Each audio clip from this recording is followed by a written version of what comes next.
സോളാറിന്റെ കോഴിക്കോട്, വയനാട്, തൊടുപുഴ ഓഫീസുകളുടെ ഉദ്ഘാടന ചടങ്ങുകളുടെ കൂടുതൽ ഫോട്ടോകളാണ് പുറത്തു വന്നിരിക്കുന്നത്. 2011 ജൂൺ, ഒക്ടോബർ മാസങ്ങളിൽ നടത്തിയ ചടങ്ങുകളാണിവ. കോഴിക്കോട് സിവിൽ സ്റ്റേഷന് സമീപമുള്ള സോളാർ ഓഫീസിന്റെ ഉദ്ഘാടനം ഇങ്ങനെ.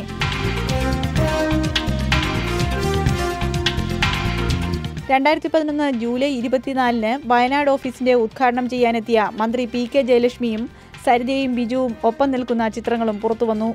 കൂടെ സീരിയൽ താരവുമുണ്ട്.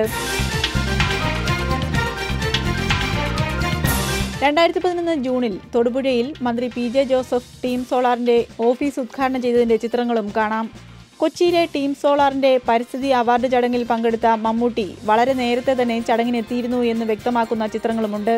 സരിയു, വിനീത്, കവിയൂർ പൊന്നമ്മ, മറ്റ് സിനിമാ താരങ്ങൾ, മന്ത്രി KP മോഹനൻ, ഹൈബി ഈഡൻ, ടോണി ചിമ്മിണി, വല്ലാർപാടം CEO, പരിസ്ഥിതി പ്രവർത്തകർ തുടങ്ങിയവർ പങ്കെടുത്ത കൂടുതൽ ചിത്രങ്ങളും പുറത്തുവന്നു.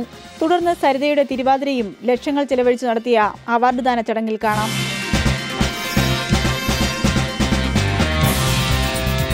ഗൾഫിലേക്ക് കടന്ന ടീം സോളാർ മാനേജർ മോഹൻദാസ്, മറ്റു ഉദ്യോഗസ്ഥർ, ജീവനക്കാർ എല്ലാവരുടെയും ചിത്രങ്ങളും പുറത്തുവന്നവയിൽപ്പെടുന്നു. അന്വേഷണ സംഘം ചോദ്യം ചെയ്തിട്ടില്ലെന്നാരോപിക്കുന്ന സരിതയുടെയും ബിജുവിന്റെയും കൂട്ടാളികളുടെ ചിത്രങ്ങളും മാതൃഭൂമി ന്യൂസിന് ലഭിച്ച 700-ലധികം ഫോട്ടോകളിൽ ഉണ്ട്. പത്തനംതിട്ടയിൽ നിന്നും P. വിദ്യ, മാതൃഭൂമി ന്യൂസ്.